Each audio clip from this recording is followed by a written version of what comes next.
Hindi niya yung kalaban niya sa St. 3-2. Panalo siya.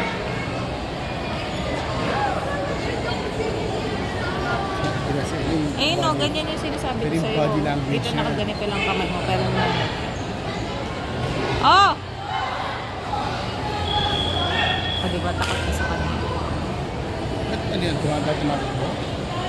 Eh, syempre, magkakalala sila. What I mean is, Pwede ka tumakbo, huwag ka lalabas sa blue. why did you stop it? Lumabas siya ng blue eh. Okay. Naalo ko yung ano niya, bakit gusto mo malaman?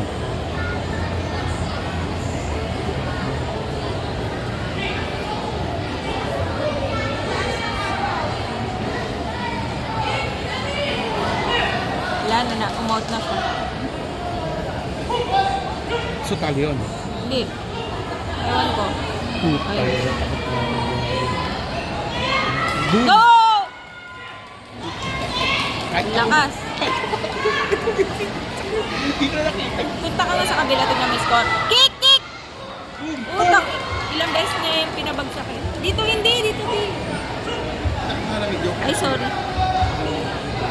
Wag na, mamaya na. 19-4. Parang 11-6. Lamang sa MA. Malamang. 12-6. Punta ko yun, 12-6. Go!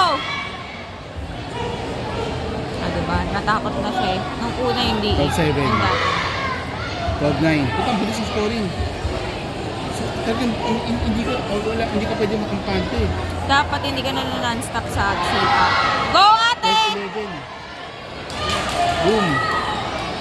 13-11. 13-12.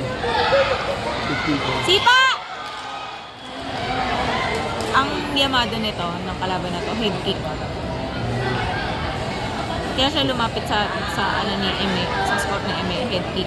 Tignan mo, 15-12. Na head kick niya isa eh.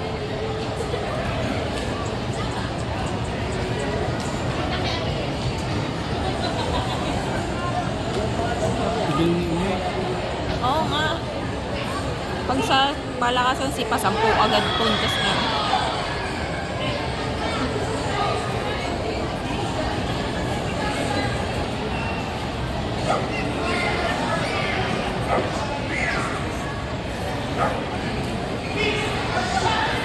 Go!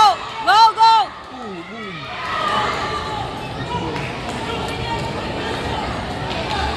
Night kick siya. Night kick siya eh. O, diba? 5 yun. Agad. 5 puntos agad yun.